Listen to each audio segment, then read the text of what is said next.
All right, I want to thank everyone for standing out and braving the cold. Our deposition has concluded. It's a shame that it took 7 months to get Ms. Clinton in. She answered most of our questions. I'm going to let some of my colleagues lament on that, but we're going to not release too many details of what happened today. We're going to try to get the video out as quickly as possible, hopefully within the next 24 hours. That's a very long deposition, so as quick as we can get that video produced, we will get that out. The transcript will be released as soon as her attorneys approve it. That's the standard rules of a deposition, and I think that I think this was a productive deposition today. I think we learned a lot.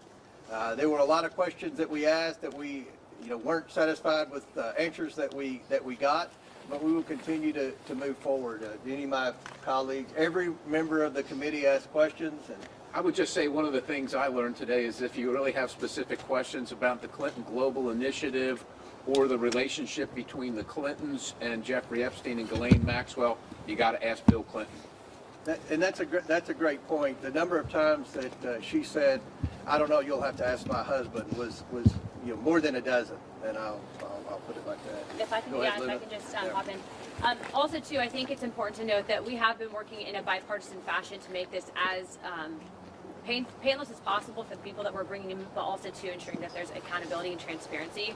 You will hear a lot of spin, sometimes out of politicos in Washington, but the fact is that it's our goal and objective following this, and we also too did ask for follow-up from the Secretary on producing legislation that will help prevent this from ever happening again in the future, obviously working to combat trafficking, which has been a cause incredibly important, not just to myself, to Chairman Comer, to Representative Nancy Mace, but many members of this Oversight Committee. And so we are looking forward to continuing to provide that transparency. And Nancy, do you have anything? First of all, I want to thank Secretary Clinton for being here for as many hours as she was here today. She took every question from every single member. I want to thank my colleagues on both sides of the aisle, Republicans and Democrats alike, for being here today and asking questions. I very much look forward to speaking to her husband, former President Bill Clinton, tomorrow. We have a lot of work to do. Not surprised by some of the answers, surprised by some, and you'll get the transcript very soon, but I want to thank everyone who participated.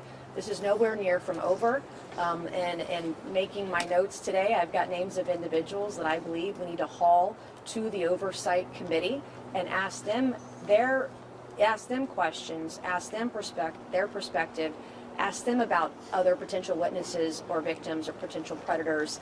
I think this is going to go on for a long time. There are millions of files. There are a lot of people involved.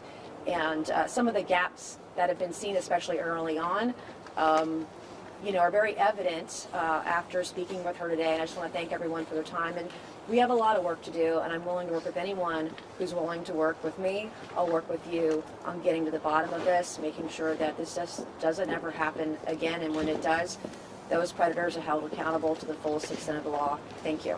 Go ahead, and then we'll, whenever everybody's here. So this is a nonpartisan issue. If you've read the Epstein files, there's unspeakable evil in there, and the American people and the victims deserve transparency and accountability.